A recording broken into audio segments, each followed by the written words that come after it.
বাংলার রাজনীতিতে কি এবার বড়সড় ওলটপালট হতে চলেছে? ভরতপুরের বিধায়ক হুমায়ুন কবিরের নতুন দল জনতা উন্নয়ন পার্টির আত্মপ্রকাশে যা যা বলা হলো শুনুন, চমকে যেতে পারেন।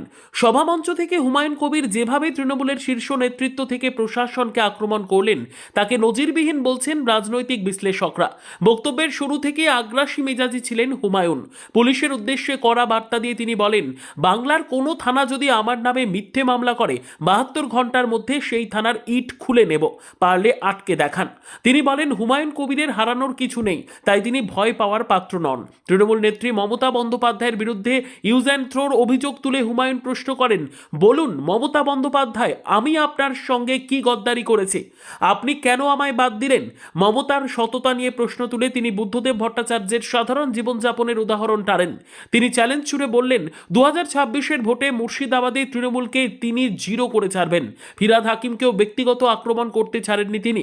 ফিরহাদের পারিবারিক পরিচয় টেনে তাকে আধা মুসলমান বলে কটাক্ষ করেন।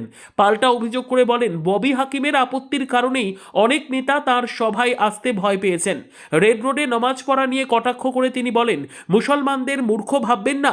আগামী ঈদের দিন আমার বাবরি মসজিদে কত লোক হবে আর রেড রোডে কত হবে মিলিয়ে দেখে নেবেন। তৃণমূলকে তো ছাড়লেনই না, উল্টে বিরোধী দলনেতা শুভেন্দু অধিকারীকে আক্রমণ করে তিনি বলেন, আপনি বলছেন মুসলিম বিধায়কদের চ্যাংদোলা করবেন।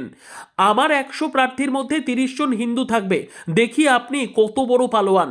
এদিন সভার মঞ্চে মিমের প্রতিনিধি দলের উপস্থিতি দেখে হুমায়ুন কবিরের ভোট অঙ্ক মেলানোর বিষয়টি পর্যালোচনা করছেন রাজনৈতিক বিশ্লেষকেরা।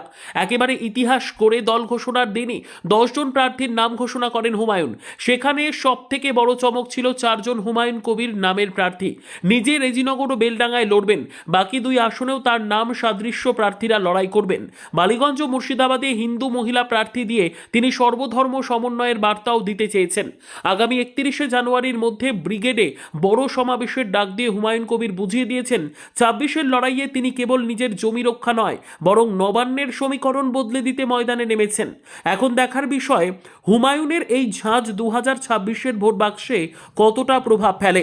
Bureau report, digital news Bangla.